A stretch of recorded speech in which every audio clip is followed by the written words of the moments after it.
Salut, c'est Dr Love. Ah, ça faisait tellement longtemps que j'avais pas tourné de ça veut dire quoi #demande à Nad. Mon téléphone sonne pendant que je fais mon intro, tout va bien. J'étais censée le tourner la semaine dernière, ça veut dire quoi #demande à Nad, et puis j'avais tourné un en papote. Bon, c'est pas grave, on se retrouve pour cette vidéo spéciale rentrée dans laquelle vous allez pouvoir me raconter vos histoires plus longues avec plus de détails. On va voir un petit peu ce qui vous inquiète pour cette rentrée. Alors je connais déjà les sujets principaux, comment se faire des amis, comment pécho à la rentrée, toi-même tu sais. Même si en vrai, si je puis me permettre, la rentrée c'est pour les cours, c'est pas pour les love.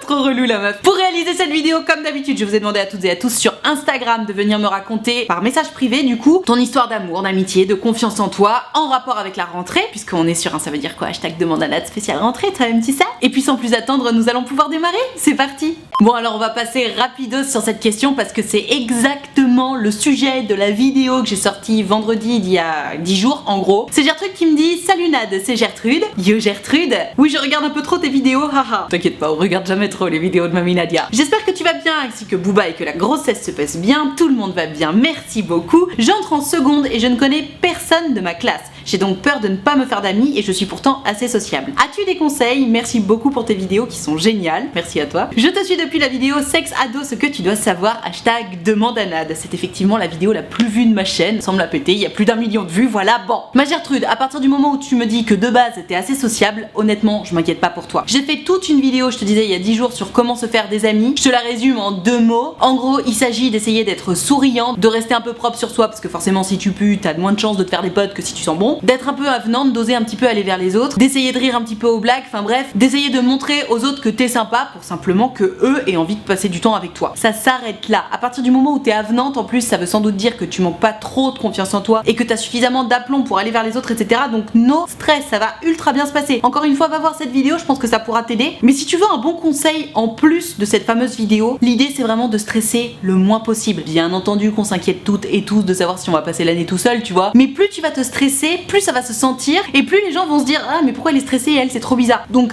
no stress, vas-y en mode YOLO comme disaient les jeunes à mon époque.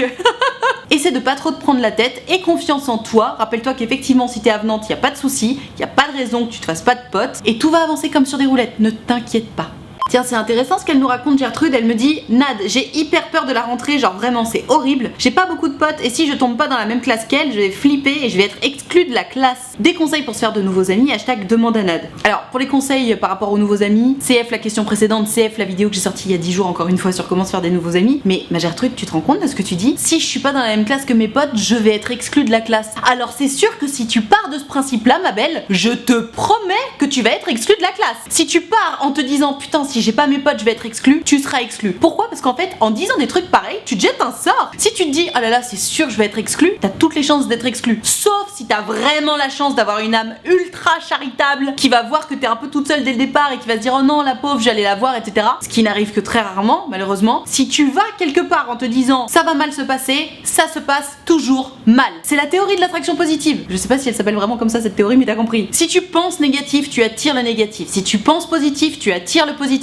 Donc si tu penses je vais être exclu, t'inquiète pas que tu vas passer une année de merde. Alors que si tu penses bon ok j'ai peu de chance de tomber avec mes potes, j'avoue, bon alors là pour le coup c'est une question de statistique toi-même tu sais, mais que t'essaies de voir le verre à moitié plein en te disant bon bah à la limite c'est pas grave si je tombe pas dans la même classe que mes potes, peut-être que ce sera l'occasion justement de me rapprocher de nouvelles personnes, peut-être que ce sera l'occasion de sortir de ma zone de confort, peut-être que je vais enfin pouvoir me prouver que oui bien sûr je suis capable de me faire des amis, enfin tu vois, dans tous les cas évidemment que tu seras en PLS si t'es pas dans la classe de tes potes, tu vois, on le sait, on a tous et toutes été dans ce cas-là et on espère toutes et tous se retrouver dans la classe de nos potes, mais parfois quand on n'a pas le choix, il faut vraiment apprendre à relativiser et je te dis à voir la coupe à moitié pleine et à voir les choses de façon positive. Non tu n'es pas dans la même classe que tes potes, mais non il y a pas mort d'homme quoi. Et non ça veut pas dire que tu vas être exclu, ça veut juste dire qu'il va falloir effectivement que tu fasses un petit effort pour sortir de ta zone de confort, pour t'intéresser à de nouvelles personnes, pour apprendre à connaître de nouvelles personnes, pour te faire aimer de ces personnes en question. Mais c'est cool aussi. Qui dit nouvelle personne dit nouvelles expériences, nouvelles vibes, nouvelles conversations et si ça se trouve t'en sais sait rien. Les personnes que tu vas rencontrer cette année, ce sera tes amis jusqu'à pour toujours, tu vois. On ne sait pas. Donc ne condamne pas le fait de ne pas être dans la même classe que tes copines. Comme on dit, ça peut tout à fait être un mal pour un bien. Il s'agit juste de voir les choses de façon positive. Oui, on espère que tu seras avec tes copines, mais si t'es pas avec tes copines, c'est pas grave. Il y a plein de solutions de repli, notamment se faire des nouveaux amis. Et si t'y arrives pas tout de suite, aller voir tes copines à la récré, aller manger avec elles à midi. T'inquiète pas, tu vas pas te retrouver toute seule. Elles sont là, tes amies. C'est juste qu'elles sont pas dans la même classe que toi. Et ce n'est pas grave. Encore une fois, je t'assure, c'est toujours une bonne nouvelle d'être forcé à sortir de sa zone de confort. D'autant plus si tu appréhendes la chose de façon positive. Si tu te dis, bon, c'est pas grave, je vais prendre ça comme un challenge, allez go, je vais me faire des nouveaux potes cette année, t'as beaucoup plus de chances de te faire effectivement des nouveaux potes que si tu vas en te disant, putain, mais c'est sûr, vas-y, je vais être exclue, là, fais chier, je voulais être avec mes copines. Là, t'as zéro chance de te faire des potes. À toi de voir.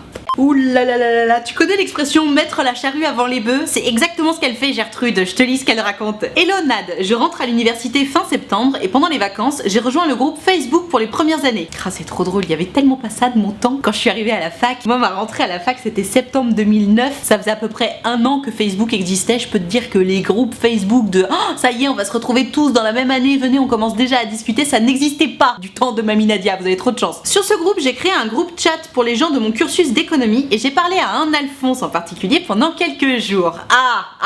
Ça devient croustillant. Il me plaît pas mal, mais je ne le connais pas encore assez pour juger à 100% son caractère. Effectivement, d'autant plus que si tu l'as toujours pas rencontré, tu pourras pas juger. J'aimerais bien avoir des conseils sur comment reprendre la conversation pour apprendre à le connaître en mode plus.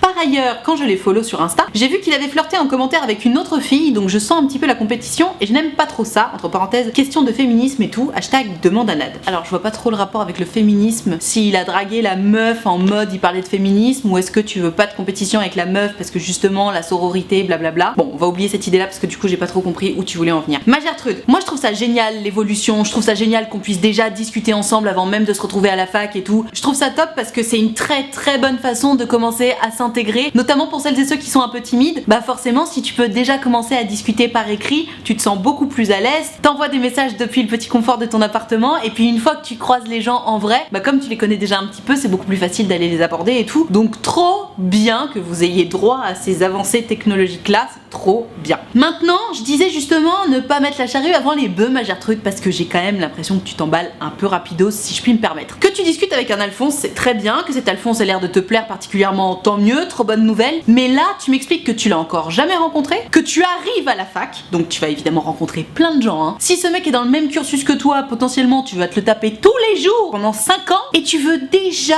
trouver une façon de relancer la conversation en mode plus. Calm down, ma Gertrude, on n'est pas sur une course de rapidité, tu vois. Qui va piano va sano e lontano. Qui va doucement va bien et loin, si tu parles pas italien. Donc, ma Gertrude, en fait, je pourrais évidemment te donner des conseils sur comment relancer la conversation. D'ailleurs, j'ai fait plein de vidéos là-dessus sur comment draguer par message, etc. Mais pour moi, là, si tu veux te le taper, ce petit Alphonse, bon, déjà, réfléchis bien quand même, hein. Rappelle-toi que potentiellement, tu vas te le taper pendant 5 ans, tous les jours, ce mec. Donc, est-ce que t'as déjà envie d'avoir du dos dans ta promo ? À ta place, j'en serais pas si sûre. Mais bon, en admettant que ce mec te plaise vraiment trop et que tu sois sûre de toi, etc. Si tu veux le pécho, ce mec, calm down en fait. Arrête d'imaginer que t'es sur une course de rapidité. Tu vas le rencontrer fin septembre, c'est-à-dire dans quelques semaines. Laisse les choses venir, laisse-le venir à toi un petit peu au lieu de te dire oh, comment je vais faire pour lui parler. Oh là là, mais il faut que j'apprenne à le connaître plus. Oh là là, et puis il a déjà commencé à flirter avec une autre meuf sur Insta, mais mon dieu. T'as déjà commencé à discuter avec lui, vous vous suivez déjà sur Insta. Ça fait déjà beaucoup avant de s'être rencontrés. Donc là, si tu veux mon bon conseil pour pécho ce mec, ma Gertrude, c'est calme down. Tu baisses de 50 vitesses. S'il a quelque chose à te dire, tant mieux, il viendra t'écrire. Si toi tout à coup t'as un truc à lui dire, tant mieux, tu iras lui écrire. Mais ne cherche pas à te forcer à trouver des façons d'aller lui parler. Vous allez vous croiser tous les jours pendant 5 ans potentiellement. T'inquiète pas que des occasions de lui parler, tu vas en avoir. Là t'es dans un mood beaucoup trop stress, beaucoup trop rapide pour que quoi que ce soit de bon ne sorte de cette relation. Détends-toi, arrête de t'imaginer que c'est une course et laisse un petit peu la vie faire les choses. Encore une fois, si t'as quelque chose à lui dire, eh ben tu lui écris, et si t'as rien à lui dire, c'est peut-être le signe qu'il faut pas lui écrire, tu vois. Attends de le rencontrer, vois aussi comment ça va se passer en vrai, parce que si ça se trouve, bon bah par message vous avez bien déliré et puis en vrai tu vas te dire ah bah vas-y en fait non, ça arrive hyper souvent, tu vois. Mais là t'es vraiment dans le fantasme, tu te dis déjà oh là là mais comment il faut que je lui écrive, etc. Si t'es déjà autant à fond alors que tu l'as jamais rencontré, c'est que clairement t'es dans le fantasme. Alors j'entends, tu dois être en grand manque affectif, etc. J'ai été à ta place, hein, t'inquiète pas, on n'est pas dans le jugement. Mais ma Gertrude, rends-toi compte que là c'est un peu aberrant la situation dans laquelle tu te trouves. Sors un petit peu avec tes copines si t'en as déjà dans la ville dans laquelle tu vas étudier. étudier, occupe-toi un peu la tête ailleurs, mets-toi sur une application de rencontre si t'as vraiment envie de pécho tout de suite. Mais cet Alphonse là, encore une fois, comme tu vas le croiser pendant 5 ans tous les jours, ça vaut le coup de prendre ton temps plutôt que de te rusher comme ça, parce que de toute façon, plus tu vas essayer d'aller vite, moins t'auras les résultats. Donc prends ton temps, attends de le rencontrer, vois comment les choses se passent, et t'inquiète pas que des soirées, des occasions de se pécho, il va y en avoir 150 milliards. Donc calme, down, et d'ailleurs je vais te dire un truc, moins t'auras l'air pressé, plus ce sera séduisant, parce que les gens pressés, qu'est-ce qui se passe? On sent qu'ils sont pressés, du coup on se dit mais pourquoi t'es pressé toi? Parce que t'es trop en manque affectif. Si t'es en manque affectif, ça veut dire quoi? Ça veut dire que ça fait longtemps que t'as pas pécho, et du coup pourquoi t'as pas pécho depuis longtemps? Ça me paraît bizarre cette histoire, vas-y finalement je suis pas intéressée. Alors que si tu prends ton temps, qu'est-ce qui se passe dans la tête des gens en face? Ils se disent oh là là mais pourquoi elle prend son temps elle? Vas-y là, moi je suis un peu pressée.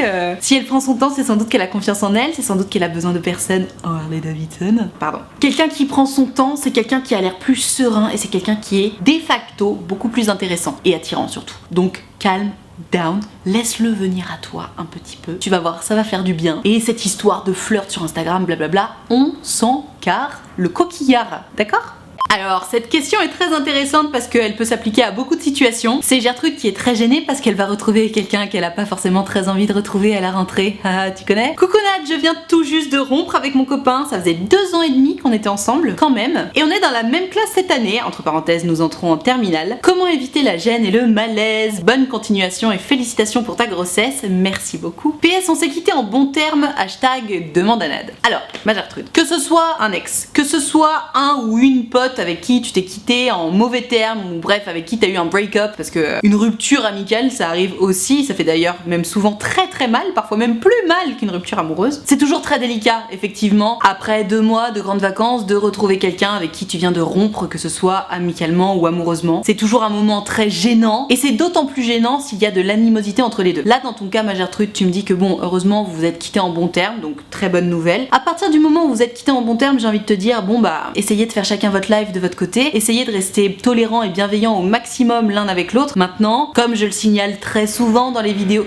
oh non mais c'est pas possible, à chaque vidéo on va avoir ça. En plus on est entre midi et 2 les gars là. Bon vous savez quoi, c'est pas grave, je continue parce que j'en ai marre. Donc je disais, si vous vous êtes quittés sans animosité, essayez au maximum d'être tolérant et bienveillant, mais vous pourrez jamais empêcher d'avoir les boules si vous voyez l'un ou l'autre en train de draguer quelqu'un d'autre, tu vois. C'est un petit peu l'épée de Damoclès qui est au-dessus de ta tête à chaque fois que tu sors avec quelqu'un, que de toute façon tu vas être obligé de recroiser même si rupture il y a. Donc il faut essayer d'appréhender ça avec un maximum de tolérance, de bienveillance et surtout de respect de la part de l'un comme de la part de l'autre. Je pense que c'est hyper important. Ça c'est pour s'il n'y a pas d'animosité. Maintenant s'il y a animosité depuis le départ, ou que l'animosité se crée entre autres parce qu'on voit de la drague ou des choses comme ça, ou parce qu'il y en a un des deux qui essaie d'emmerder l'un ou l'autre, ça arrive notamment en amitié, bon bah ça forcément quand il y en a un des deux qui commence à jouer au con ou à la conne, bah forcément qu'est-ce que t'as envie de faire en face? T'as envie de jouer au con ou à la conne aussi. Et c'est là que généralement on commence des ascensions débiles, méchantes, qui prennent énormément d'énergie pour rien, et on se fait du mal pour rien. Honnêtement, animosité ou pas, moi je te conseille toujours d'essayer de garder une ligne de conduite la plus irréprochable possible. On reste tous des êtres humains, hein, c'est impossible d'être parfait, mais essaie au maximum, je te dis, de te comporter bien, d'essayer de pas trop parler de cette personne, simplement de faire comme si elle n'existait pas. Et pour le coup, qu'il y ait animosité ou pas, dans tous les cas, essaie de faire en sorte de te comporter comme si cette personne n'existait pas, parce que c'est toujours douloureux. Et si tu sens que l'autre essaie de t'envoyer des pics, essaie un petit peu de te faire mal ou quoi, bon, tu peux en encaisser 1, 2, 3, 4 peut-être, mais au bout d'un moment, tu peux aussi aller voir l'autre en lui disant écoute, je sais qu'on s'entend plus, je sais qu'on n'est plus potes du tout, ou qu'on n'est plus amoureux du tout, mais s'il te plaît, est-ce qu'on peut juste essayer de vivre en société intelligemment sans se faire du mal? Parce que là, tu m'as envoyé tel pic, tel pic, tel pic. Honnêtement, je comprends que tu sois pas content ou contente après moi, mais s'il te plaît, ça me fait du mal quand tu fais ça. Moi, je me souviens pas d'avoir essayé de te faire du mal, donc est-ce que tu peux juste essayer de me laisser tranquille? Alors, forcément, selon l'intelligence de la personne en face, ça va prendre ou ça va pas prendre. Dans tous les cas, je te dis, règle numéro 1, totale ignorance si possible, et si tu sens qu'il y a trop de pics en face et que c'est trop pénible pour toi, t'y vas avec le drapeau blanc en disant écoute s'il te plaît, est-ce qu'on peut essayer juste de vivre en bonne intelligence? Et malheureusement,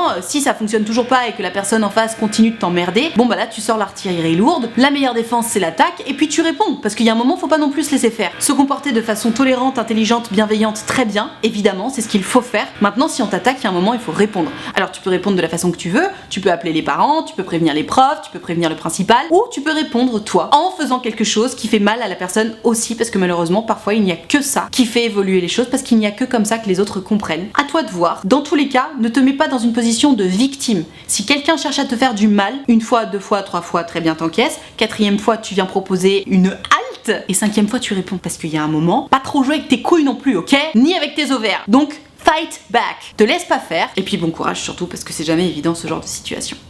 J'adore, c'est tellement la grande question. En gros, tu sais, pendant tout l'été t'as discuté avec ton crush, puis là c'est la rentrée et tu sais pas trop comment ça va se passer quand vous allez vous voir en vrai. J'adore ce genre d'histoire. Coucou Nad. Pour ma rentrée en terminale, je ne stresse pas du tout, mais je stresse vachement plus pour comment ça va se passer avec mon crush. On s'est pas mal parlé pendant les vacances, mais on ne s'est pas vu depuis notre concert de fin d'année en juillet. Je ne sais pas s'il va le faire comme s'il ne me connaissait pas, ou si justement il va venir vers moi, ou si même je dois aller vers lui. À savoir que IRL je suis assez timide, mais que par message beaucoup moins. De plus, je ne sais pas si je l'intéresse parce qu'il me tend à la fois des grosses perches et en même temps il y a des red flags. Bisous bisous, t'es super, ne change rien, hashtag demande à Nad. Alors juste pour la petite histoire là sur les red flags, si elle est red flag, généralement c'est next hein. L'idée du red flag, du panneau de signalisation si tu préfères, c'est de faire next. Donc je sais pas quels sont les red flags, j'aurais bien aimé que tu me le dises ma Gertrude, mais c'est next. Concernant le comment il faut se comporter avec ton crush à la rentrée ou avec quelqu'un avec qui t'as discuté par message pendant les vacances et que du coup tout à coup vous voyez enfin la rentrée, qu'est-ce que c'est que cette histoire de je sais pas s'il va faire comme si on se connaissait pas? Bien sûr vous vous connaissez. À quel moment, alors que t'as discuté tout l'été par message avec quelqu'un, quand tu le croises tu le calcules pas? Enfin c'est quoi cette façon de faire? Jamais de la vie. Ça pour le coup c'est un énorme red flag. Alors j'entends qu'on n'ait pas confiance en soi ou quoi, mais en fait il y a un moment c'est aussi un ping-pong, c'est un échange tu vois. Oui bien sûr on est un petit peu gêné de venir se dire bonjour à la rentrée parce que ok par message c'était facile et tout et puis après en vrai faut un peu assumer, ok pas de problème, mais comme je te disais c'est un échange. Vous allez vous croiser, tu vas le regarder, tu vas lui sourire, du coup il va voir que tu le regardes et que tu lui souris, il va te sourire aussi et puis vous allez vous dire bonjour. C'est comme ça qu'on fait dans la vie. Parce que je sais, notamment quand on est jeune, quand on est au collège ou au lycée, genre tu croises ton crush, tu perds complètement tes moyens et puis du coup tu fais comme si tu l'avais pas vu parce que tu sais pas comment faire. Ok, ça je peux comprendre. Mais dans tous les cas, tu sais comme moi que c'est pas la bonne façon de faire. Surtout si c'est ton crush, surtout si t'as envie de faire avancer les choses. Donc comment faire? Très simplement, ne pars pas du principe de je ne sais pas ce qu'il va faire, je ne sais pas si il va décider de faire comme s'il me connaissait pas ou si il va venir me dire bonjour. En fait, très simplement, pars du principe que vous vous connaissez, donc tu vas lui dire bonjour quand tu le croises. Comme pour n'importe quel être humain. Parce que vraiment, ce qui serait bizarre, ce serait que tu l'ignores alors que tu passes à côté de lui. Vraiment, je sais, encore une fois, t'as le palpitant et tout, c'est pas facile, mais il faut le faire. Parce que imagine juste, t'aurais discuté tout l'été avec un pote ou une pote, vraiment pote, en mode c'est pas du tout ton crush, et tu le croises au lycée et cette personne t'ignore. Tu te dis quoi? Tu te dis mais quel gros con ou quelle grosse conne, qu'est-ce que je lui ai fait? Pourquoi tu me dis pas bonjour? Mais c'est pareil avec ton crush en fait, parce que officiellement vous êtes que potes, tu vois. Oui, ok, ça se drague dans les chaumières, mais officiellement vous n'êtes pas ensemble. Donc officiellement il est pas ton crush parce qu'il y a jamais d'officiel dans le crush. Donc tu croises ce mec avec qui t'as discuté tout l'été, j'ose espérer que tu vas aller lui dire bonjour ma Gertrude. Il y a pas de est-ce qu'il va faire ceci ou est-ce qu'il va faire cela. La bienséance veut que je connais quelqu'un, je crois cette personne, je lui dis bonjour. Point barre. Et t'es pas obligé de lui faire la bise. Si t'es trop gêné, tu lui cales un check, tu fais ce que tu veux, mais juste tu dis bonjour à ton crush quoi. Surtout si t'as discuté avec lui tout l'été. Et ça vraiment c'est une question qui est revenue vachement dans mes messages privés hein. Oh là là, on a discuté avec mon crush tout l'été, je vais le croiser, je sais pas comment me comporter, etc. Tu dis bonjour. Et tu fais littéralement du non-événement, c'est-à-dire comme si c'était tout à fait normal. Vous vous êtes écrit plein de messages, donc vous vous dites bonjour, donc vous venez vous voir l'un l'autre en mode normal. Et d'ailleurs, même si, encore une fois, je sais, c'est pas évident les premières fois, ce sont les premières fois où vous allez vous recroiser qui vont donner le ton pour la suite. Parce que si une fois, deux fois, trois fois tu le croises et tu vas pas le voir, bon bah vous allez comprendre qu'en fait, bah vas-y, en fait on n'est pas intéressé et goodbye. Et tu vas avoir trop le seum. Alors que si tu prends sur toi les premières fois en te disant allez j'y vais, je fais comme si c'était normal, allez ça a l'air normal, ok, je vais pas passer pour un con ou une conne, j'y vais, ce sera tout bénef. Parce que oui, tu seras sorti de ta zone de confort, déjà tu pourrais être bien fier de toi, et puis surtout ça va permettre de faire avancer les choses avec ton crush, parce que non seulement il y aura le rapport par message qui est trop cool, et en plus ce sera pareil en vrai. Et c'est pour ça que j'arrête pas de dire c'est bien joli les messages les enfants hein, mais ce qui compte c'est la vraie vie. Effectivement ce qui compte c'est la vraie vie. Donc il faut assumer un peu que tu réussisses à avancer dans la relation par message, trop bien, tant mieux pour toi, surtout si t'es timide, mais derrière faut assumer dans la vraie vie, sinon ça sert littéralement à rien, ok? Ok, c'est la question niveau 2 d'une des questions qu'on a vues tout à l'heure par rapport au fait de pas être dans la même classe que tes potes. Je te le lis, on va en parler parce qu'effectivement je pense que c'est important. Hello Nad, je me demande vraiment comment va se passer ma rentrée parce que tous mes amis se trouvaient en terminale l'année dernière et donc cette année ils sont à la fac. Tu me diras d'en profiter pour rencontrer les personnes de mon année, effectivement c'est ce que j'ai dit à la Gertrude de tout à l'heure, mais le problème c'est que je les connais déjà tous et à chaque fois que je trouve un groupe, ils me rejettent et parlent dans mon dos, entre parenthèses de mon côté j'ai toujours été clean donc c'est vraiment déplacé de leur part. Bref, les gens de mon année ne sont pas top et mes amis partent à la fac, que me conseilles-tu? Hashtag demande à Nad. Alors, ma Gertrude, j'aimerais juste émettre une petite nuance là sur le fait que tu m'expliques qu'à chaque fois que tu vas voir les gens de ton année, bam, tout à coup ils se mettent à parler sur toi. Est-ce que t'es sûre que dans ton comportement il y a rien qui cloche? Parce que si ça se passe à chaque fois, j'ai souvent tendance à dire que quand l'histoire se répète, tu sais, c'est que t'as pas compris la leçon. Donc peut-être que tu fais effectivement quelque chose qui déplaît à tout le monde et tu t'en rends même pas compte. Peut-être qu'une petite remise en question là-dessus, ça peut être intéressant. Bon, maintenant en admettant qu'effectivement, bah t'es juste rien fait et que tu sois juste le black sheep du groupe, ça fait chier, ça arrive malheureusement. Sache que il y a pas non plus que les gens de ton année qui sont là. Ok, cette année c'est vous les terminales, mais est-ce que t'as seulement essayé essayer de faire connaissance avec les premières et avec les secondes. Parce qu'après tout, les secondes, c'est aussi des nouvelles personnes. Alors j'entends bien, vous aurez 2 ans d'écart. 2 ans d'écart, c'est beaucoup, notamment à vos âges. Mais en fait, il y a un moment, si les gens de ton année sont effectivement tous si désagréables, si c'est juste pas possible de te faire des amis dans les gens de ton année, tu vas pas passer une année entière toute seule, tu vois. Bien entendu qu'il va falloir essayer d'aller gratter un petit peu dans les années précédentes. D'ailleurs, c'est déjà ce que tu faisais l'année dernière. Tes amis étaient en terminale, t'étais en première, bon bah c'était pas un problème. Donc essaie, je te dis, d'aller gratter un peu dans les années précédentes. Oui, tu seras avec des gens plus jeunes, mais au moins déjà tu seras pas toute seule. Et puis c'est pas parce qu'ils sont plus jeunes qu'ils sont moins intéressants non plus. La maturité, notamment au lycée, franchement, ça varie, hein. Malgré tout, essaye quand même de donner une nouvelle chance aux gens de ta promo. J'entends que t'as été déçu, mais rappelle-toi que, encore une fois, on évolue très vite à ces âges-là. Peut-être que certains ou certaines ont pris en maturité, se sont rendus compte que leur comportement des années précédentes n'était pas acceptable. Peut-être même qu'il va y avoir des nouveaux ou des nouvelles. Ça, ce serait top pour toi, parce que ça te permettrait un petit peu, justement, de choper le nouveau poisson et de devenir pote avec, et puis comme ça tout se passe bien. Mais dans tous les cas, toutes les portes ne sont pas fermées. C'est pas parce que tu détestes tous les gens de ta promo ou que tous les gens de ta promo te détestent que c'est mort, que tu vas devoir passer ton année seule. Non, surtout pas. Je te dis, soit il y a des nouveaux ou des nouvelles, soit tu vas taper dans les années précédentes, mais tu n'as aucune raison de rester seule. Ce sera plus difficile, je suis d'accord, parce que forcément, quand t'as personne dans ta classe, t'as finalement personne avec qui rester tout le temps, qui va avoir toujours les mêmes horaires, etc. Donc c'est moins confortable. Malgré tout, il vaut mieux avoir des amis dans des niveaux différents, qui auront des horaires différents, plutôt que de pas en avoir du tout. Donc courage, ce sera moins facile, ma Gertrude, mais tu peux le faire. Et la seule chose qui compte, c'est que tu ne restes pas seule. Ah, les préjugés de la rentrée, on adore. Salut Nat, j'espère que tu vas bien, cœur cœur cœur. Oui, je vais bien, merci, cœur cœur cœur. Je t'envoie ce message car cette année je rentre en 4ème et j'ai pris une classe avec une option, ce qui m'a permis de connaître les gens de ma classe avant tout le monde. Seulement voilà, tout le monde me dit que la classe dans laquelle je suis est remplie d'hypocrites et de faux culs. Je ne sais pas si je dois les croire ou pas, j'ai très peur pour la suite de l'année. Que dois-je faire?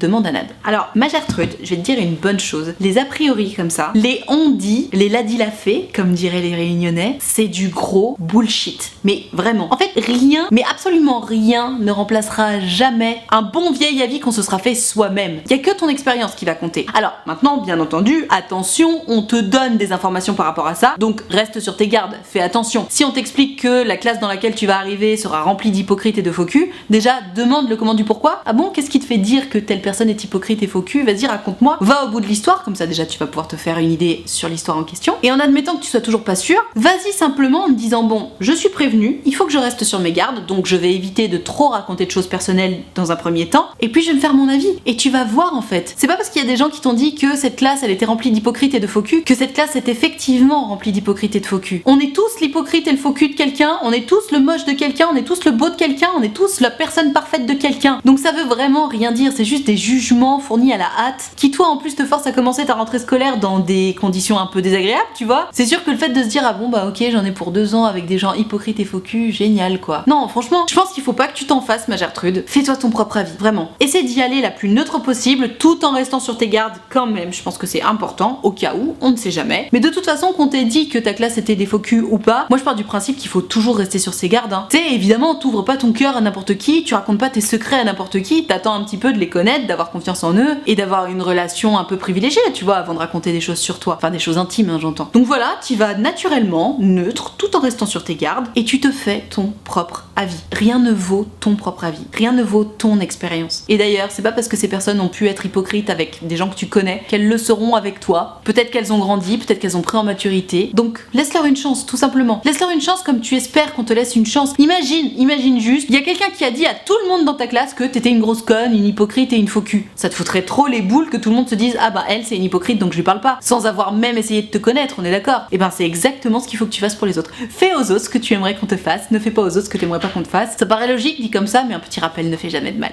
Voilà, je vais m'arrêter là pour ce ça veut dire quoi #demande à Nad spéciale rentrée. Désolée encore hein, pour le petit délai. J'espère que ça t'a plu, j'espère que ça t'a intéressé. Si c'est le cas, n'hésite pas à me mettre un petit pouce bleu, ça me fera plaisir. Tu peux aussi t'abonner à cette chaîne YouTube. Si tu aimes les notifications, tu peux cliquer sur la cloche. T'auras une notification à chaque fois que je sors une vidéo. Si t'aimes pas, tu cliques pas sur la cloche, mais tu cliques sur s'abonner quand même. Au cas où, facile à retenir, tous les lundis, mercredis et vendredis à 18h. Pour pouvoir participer aux prochaines vidéos, tu l'auras compris, c'est sur Instagram que ça se passe. Donc tu n'as qu'à venir me suivre et surtout, il faut que tu regardes mes stories parce que c'est dans mes stories que je précise à quel moment je suis en train de préparer une vidéo et c'est à ce moment-là qu'il faut m'envoyer ton histoire par message privé ou dans la boîte à questions. Donc je t'attends dès à présent sur Instagram. Et alors si t'es pas très branché Instagram mais que t'as quand même envie de discuter avec moi de ton histoire, d'amour, d'amitié, de confiance en toi, de ce que tu veux, mais que ça ne passe pas en vidéo, figure-toi que c'est possible. J'ai créé un site internet qui s'appelle utilefutile.fr sur lequel tu peux prendre rendez-vous avec moi. Tu peux choisir de me raconter tout ça à l'écrit, au téléphone ou en visio selon ce que tu préfères. Et tu peux choisir un créneau de 20 minutes ou de 45 minutes selon si ton histoire est longue ou pas. En tout cas, si t'as envie de prendre rendez-vous mais que t'oses pas, que t'as peur de me déranger ou quoi que ce soit, surtout tu n'hésites pas, je suis évidemment très gentille et bienveillante, ça fait aussi partie de mon travail. Et surtout c'est toujours un plaisir pour moi de vous avoir en rendez-vous. Donc tu n'hésites pas, utilefutile.fr, le lien est dans la barre de description. Je te rappelle également que l'option de souscription payante à ma chaîne YouTube est activée, ce sont les abonnés de Diamant, tu le sais depuis le temps, ils sont là pour me soutenir. C'est la raison pour laquelle il y a une cotisation de 5 € par mois ou plus, d'ailleurs si tu veux et que tu peux, n'hésite pas. Et moi pour les remercier de tout ce soutien, je leur ai créé un groupe Facebook dans lequel on discute tous ensemble, je leur fais régulièrement des lives Facebook exclusifs rien que pour eux et tu l'auras compris, tout le monde est très gentil, très accueillant, très bienveillant, donc pareil. Si t'as envie de venir les rejoindre mais que t'oses pas, que t'as peur ou quoi que ce soit, surtout tu n'hésites pas, tu seras forcément bien accueilli puisque c'est la règle d'or des abonnés de Diamant. Tout ceci étant dit, merci infiniment d'avoir suivi cette vidéo en entier et moi en attendant la prochaine vidéo, je te fais des très gros bisous. Ciao.